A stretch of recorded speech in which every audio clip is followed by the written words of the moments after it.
an easier to digest carbohydrate, which is where honey would come in. But then still trying to make sure that we're getting protein throughout the day while we're eating. So whatever's going to get you to that number, to that goal number, is going to be ideal.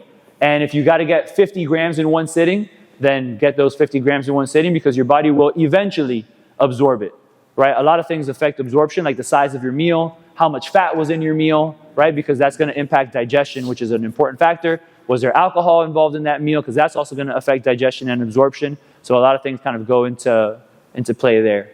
So, did I answer your question? Yeah? Okay, cool. So if you ask a question, get ready for a rabbit hole. Top 3 supplements. Because you know that you go to a supplement store and they'll give you like 10 supplements and half of those don't work. So if people are looking for fat loss or to gain some weight, what type of supplements would you recommend? Top 3. I got you. I think we have that for the end. Yeah, so after Eric finishes up here on our primer on nutrition, we're going to talk a little bit more about pre- and post-workout nutrition specifically, both for workouts and BJJ. And then we'll go, we can have some Q&A on nutrition there, answer some of the questions that you guys have texted me. And then we're going to transition into supplements and training as well, like some training-specific questions, talk about how much you should work out, how much should you do BJJ, and that interplay there. That's kind of our layout for the next hour. Cool. I did see a hand over here, though, somewhere.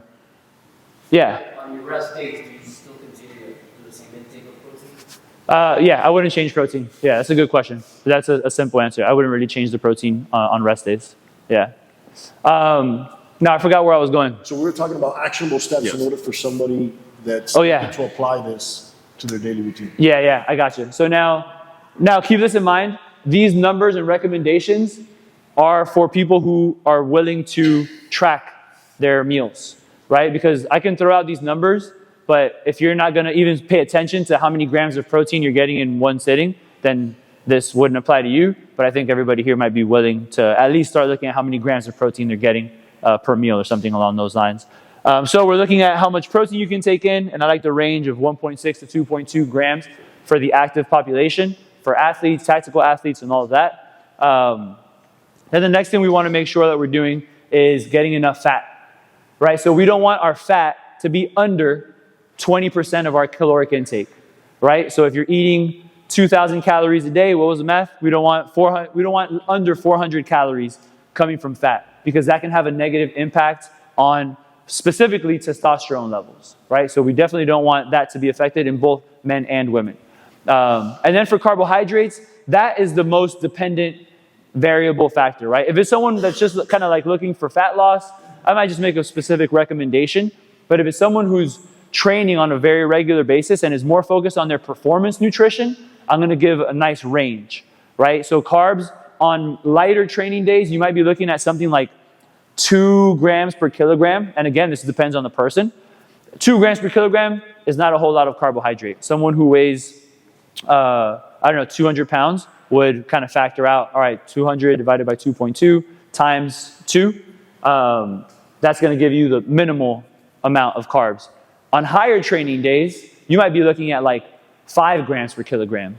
So the window could be anywhere from 180 grams of carbohydrate in one day to 540 grams of carbohydrate on another day. But again, keep this in mind, that 5 gram per kilogram is for someone who's training a good over 2 hours a day of like active training, not just like, all right, I'm going to go into the gym, 10 reps, chill, look at my phone. Someone asks you, hey, are you using this thing? Yeah, I'm using it, bro. Okay, then back onto the thing, whatever. That's not like consistent training. It's not very high intensity, right? So your carbs are going to be, you can kind of like carb cycle if need be. And that's kind of like how I would set that up. But again, notice physique nutrition and performance nutrition are 2 totally different things. I remember Michael Phelps at the 2008 Olympics. They did that spiel on him where they showed that he would eat routinely 5,000 to 10,000 calories a day. I think when they first did the report, it was 5,000, but then you look back at it, it's much closer to 10,000 calories. Well, what does Michael Phelps do? First of all, he's a big dude, right? He's, 6'4", 6'5", like that, just a big guy that is swimming 3, 4, 5 hours a day. How many calories is he burning? He's burning an insane amount of calories, right? If you're eating 10,000 calories a day, is that going to come from protein? There's no way you can get a huge amount of protein if you're trying to eat 10,000 calories. Where is that going to come from? Carbohydrates and fat, right? So what did he do? He was he was doing 5 Denny's Grand Slams or something like that, or McDonald's, whatever it was. Like it was just a ridiculous amount of food. And everyone's like, oh, is it healthy? Is it not? his goals aren't health. What are his goals? Yeah. To be the greatest Olympian of all time, right? There will be negative impact on his health, nutrition-wise, because his goals shifted to performance, right? And what was the result? He was absolutely phenomenal in the swimming pool. So again, that's that same concept of your carbohydrate intake is going to match your activity levels, right? So Michael Phelps' activity levels were super high, so he's going to eat a huge amount of carbohydrates. And that's what Eric's talking about with carb cycling, is on a daily basis, it should match your activity level more or less for that day. Yeah, for sure. I can tell you, experiencing both CrossFit and BJJ, on those days, you're going to want to up your carbohydrates pre and post for those high training days. Unless you're Jose and could have a full-blown conversation while you're rolling with somebody. He's an anomaly. Most of us, even though we're flow rolling, are high-intensity training, right? And then when you come to CrossFit, especially like on a Wednesday with our long 45-minute workouts, those are also high carbs days. So you could cycle your carbohydrates depending on the training day itself. Eric, would you recommend them preloading with carbohydrates or following up with carbohydrates for that training day? It really depends, but it depends what works better for the person. Right. So I think one thing that could be good is, yes, making sure you get some carbs beforehand. In some cases, you might have to do intra-carbohydrate, right? So intra-workout carbs. So I'm a fan of this brand called Vitargo. It's just like a carbohydrate powder. But this is where like maybe the bodybuilding community has it right and have like gummy bears in between like sets or something like that, right? Because like to Rob's point, like you guys know how many calories the people who do the Tour de France are burning on a daily basis? 10,000 calories. And that's like not a guesstimate. They're literally burning 10,000 calories. As a dietitian, I'm gonna be like, drink a freaking 2-liter bottle of Coke for all I care. Just you got to get those calories in some way, shape, or form. So we're not all burning 10,000 calories a day, but it probably is gonna be some pretty intense training. If you're rolling, if you're lifting, if you have like a 2 a day or a 3 a day kind of session, then yeah, some carbs beforehand. Again, I'm a big fan of honey. Some intra-carbohydrates might not hurt. Again, depends on the person. Again, I can have like a banana in the middle of like a workout, but also depends what the workout is. But then especially afterwards, we want to be mindful of how long that workout was, how intense it was, because we have something called glycogen, which is stored carbohydrate. We store carbohydrate in our liver and in our muscles. We could kind of deplete those carbohydrate stores also, so we want to replete that afterwards too. So it's kind of a combination of before, during, and or after, depending on the person and what's more practical for them, really. Which, if you remember, we talked about the energy systems earlier. That middle energy system is glycolysis. That's where we're breaking down sugar in our body, breaking down our muscle glycogen for fuel. When you're working out, when you're doing CrossFit, when you're doing BJJ, your primary energy source for that hour is going to be carbohydrates. It's going to be glycogen, which is why it's so important to have both pre, intra, if you can stomach it. Me, like I can't go have a super hard workout with food in my stomach. So if I'm going to have a hard workout, whether it's CrossFit or wrestling back in the day, I couldn't eat 2 hours prior to that. That was going to be my last meal. Nothing else was going to, I couldn't do intra, I couldn't do right before. Nope, 2 hours prior, have a meal, and it's still going to be an easy digesting meal, usually like banana, oatmeal, some crap. There was a while I had pineapples pre-wrestling match, and then I realized that was why I was super nauseous in the middle of the match, is because the freaking bromelain acid or whatever was upsetting my stomach, and I was wondering why I was puking on every match. So that needs to work for you, right? You got to figure out what works for you, and if optimal science doesn't work for you, well, that's fine. It's not going to apply to you. Like, figure out what works for you. But when we're talking about our workout, you're breaking down so much muscle glycogen over these sessions, whether it's an hour CrossFit class or an hour of fighting or rolling or even more. That's where your post-workout nutrition needs to be. And that's where Eric's talking about having this, either intra or post-workout carbohydrates, because that carbohydrate is going to shuttle right back into your muscles to help prepare you for your next workout. Which becomes super important, is that post-workout nutrition is your first step in getting ready for the next workout. Yeah. So some actionable steps that we could take from here when it comes to macronutrient breakdown. You go online, you could just Google TDEE or metabolic rate calculator. You go on there, you punch in, it's going to ask you a series of questions. You punch in those questions or those answers, and it's going to spit out. Okay, and it'll spit out 4,000 calories a day. That's mine, right? So I got to eat 4,000 calories just to stay at 215 pounds. Then more than likely, it's also going to spit out your macronutrient breakdown. Obviously, this is what Eric does for a living. He provides the coaching side of it. It's going to spit out your macronutrient breakdown. So you're going to have numbers for each one of them, protein, carbs, and fats. Then you turn around and you have to apply this. So one of the first things that you're going to do is software. You're going to get something like MyFitnessPal.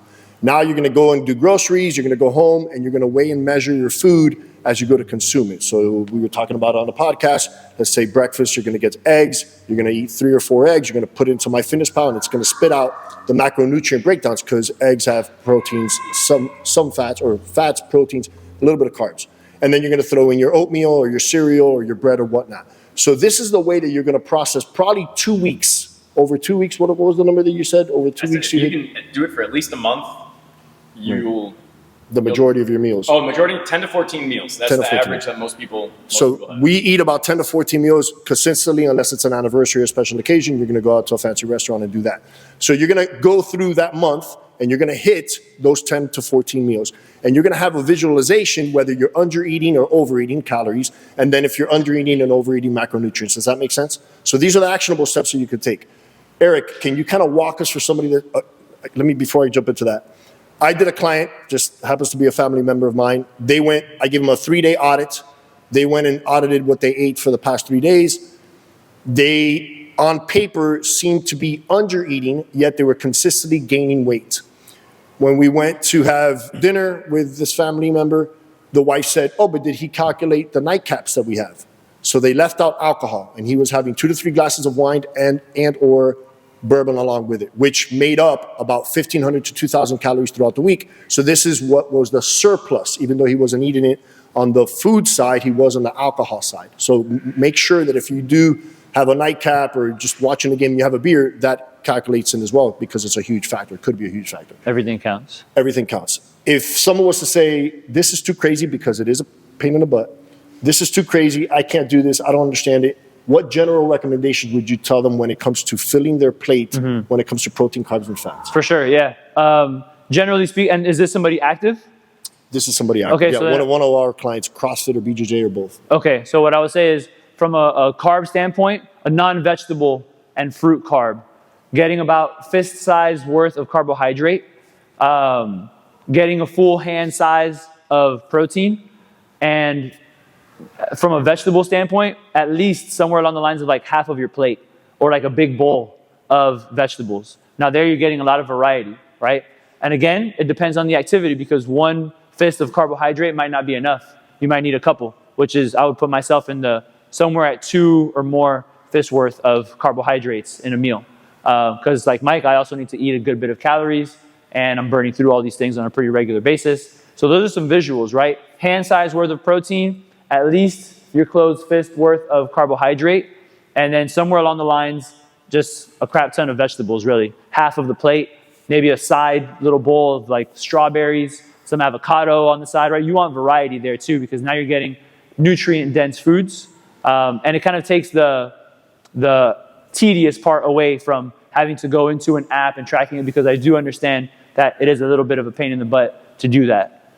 If you are willing to do it though, I will say, even if it's only for 2 weeks, weigh yourself every day and track everything that you're consuming every single day for 2 weeks worth, right? That is going to be enough to kind of show you like, hey, this is what my weight did in those 2 weeks, and this is what the average of my calorie intake was. So if you were eating 3,000 calories and your weight averaged out, your weight's going to fluctuate on a day-to-day, right? Depending on the person, their activity, and all of that. Don't worry about those weight fluctuations from day to day. But on average, if your weight stayed the same over those 2 weeks and you were eating 3,000 calories, guess what? We just found your maintenance calories. Your weight didn't move. You were eating 3,000, then your maintenance is 3,000, just for like 2 weeks, right? So I think that's a pretty practical thing to be able to do. Yeah, a basic rule that I follow, this is anecdotal obviously, when I'm not calculating macros, and I've done it several times throughout my life, where I could look at a plate and kind of give you a rough guesstimate within 10% of how many calories and how many protein, carbs, and fat there are. If I'm pretty much the one cooking it. If it's a restaurant meal, it's hard to decipher for the most part. But I lead with protein. This is a little bit psychological. So when I go to the grocery store, the first thing that I buy are my proteins. When I'm cooking, the first thing I'm making is my proteins. When I'm loading my plate, protein, and when I'm eating the actual food, it's protein first. Because I don't want to fill my stomach or get satiated with something other than protein. So I always lead with protein.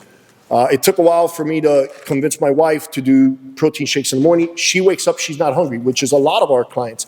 They wake up, they just don't feel hungry. Our morning classes, I speak to some of these guys, you wake up, you don't feel hungry, a cup of coffee, satiating, and then they go and do BJJ for an hour and a half and wonder why they feel depleted after. Those are a little tough because the evening before you might want to load up with some carbohydrates if you know that you're going to have strenuous exercise in the morning. Some people perform and feel better, not like Rob was saying, not ingesting anything before you train. Completely understandable. Just understand that where's the balance there? We're either in a muscle protein synthesis, which we're building muscle, or muscle protein degradation, right? So we're constantly in flux. Your body's constantly fluctuating between one and the other. It depends on what your actionable steps are that are going to dictate where you end up. So when you go to sleep and you wake up in a catabolic state. So eating muscle is very, what's the word I'm looking for here? It's fear factor, right? So if I tell you you're eating muscle when you wake up, but you are in a catabolic state because you've gone anywhere between 8 to 10 hours of not eating anything, right? So not eating protein. So when I wake up, I make sure that whether it's at the station or whether it's home, 30 grams of protein on my way down to BJJ, and then I'll try to consume some sort of carbohydrate source, whether it's oatmeal or banana, before I end up on the mat. I try not to eat too much because then I kind of feel that it hurts my performance. But a good little balance between proteins and carbohydrates, and there's going to be fat in there. So when I eat my eggs, there's obviously fat in the eggs as well, okay? So lead with protein first and make sure that you're getting it. If you want to go this route and give yourself a 3-day audit or calculate for 2 weeks, even a month, then you'll see the glaring results of, holy crap, I'm overeating calories, undereating, which is most of the people that are trying to, on their weight loss journey, overeating calories, undereating protein. And we try to flip that a little bit. Cool? Now I think we can kind of take that same thought and transition to post-workout, specifically looking at the macro breakdown post-workout. One thing I like to say when I'm giving these lectures is I ask people, what do you think is the most important? I know Eric doesn't like absolutes on this one, but what's the most important post-workout nutrient? Is it protein, fat, or carbohydrates? Anyone want to take a stab at that? Carbs, right? Carbohydrates are arguably the most important post-workout nutrient, where most people over the past 10 years hear protein, protein, protein. And why is it? It's what we were talking about, is carbohydrates are what you just use to fuel that performance, that activity. Now you got to replenish. Whereas if you're consistently consuming protein throughout the day, that there will be the amino acids. Amino acids are the building blocks of proteins. The amino acids will be floating around in your body and will be readily available for your body to use them to help build back the muscle tissue. You still need protein in your body to recover from that workout, and it's better to have your protein mixed with carbohydrates post-workout in something like a chocolate milk or a protein shake. Right? But those carbohydrates are going to be, again, with the absolutes, if you had the choice between either 20 grams of straight protein or a sugar-full Gatorade post-workout, I would push people towards the Gatorade, assuming that was a moderate to higher intensity workout. Now, if we're looking at weight management or it wasn't as high, that's where there's a lot more decisions to be made. And in terms of amounts, right, Eric, for post-workout nutrition, how many grams of protein, how many grams of carbohydrates are we looking at? What's the ratio that is going to be most referenced there that we have in some food ideas? Yeah, so it kind of depends on what the training looked like. And even then, even if we are focusing on getting carbs, I would still say, and get some protein, right? So in an ideal scenario, we're going to get both. You're going to get those carbs and the protein. Of course, it depends what it looked like. But as far as amounts go, when we're looking at protein, at a minimum, 20 grams of protein post-training is what I'm going to recommend. And as a general rule of thumb, every time that you eat or have some kind of protein, I would say try to get to that 20-gram number. Again, it's not always going to be that. It might be a little bit less, but try to get to those 20 grams as often as you possibly can. From a carbohydrate standpoint, again, it also depends, but you could always do some kind of like a 1-to-1 ratio of carbs to fat. For quite some time, again, depending on the training, we would recommend 3-to-1 carbohydrate to fat ratio. So if you were getting 20 grams of protein, get 60 grams of carbs, which is where something like milk is kind of nice. Like chocolate milk is that perfect 3-to-1 ratio, right? 20-something grams of sugar, 8 grams of protein in a chocolate milk, right? And I know there's some research that also for higher intensity workouts is pushing that up to 4, 5, 6-to-1. So like really getting a whole lot more carbohydrates. Again, carbohydrates are based on the intensity of your activity. So, yeah, for sure. If you just have a nice little, if it's a recovery workout in here, don't have a 6-to-1 carb to protein because you don't need all that sugar. Yeah. And a big part of that too, of that recommendation, is because of the insulin spike that comes from carbohydrates, right? So insulin is a hormone that helps get nutrients into our cells, into our body and whatnot. But But interestingly enough, we find that you get a pretty decent insulin response from protein alone even, right? So again, depending on what your training was,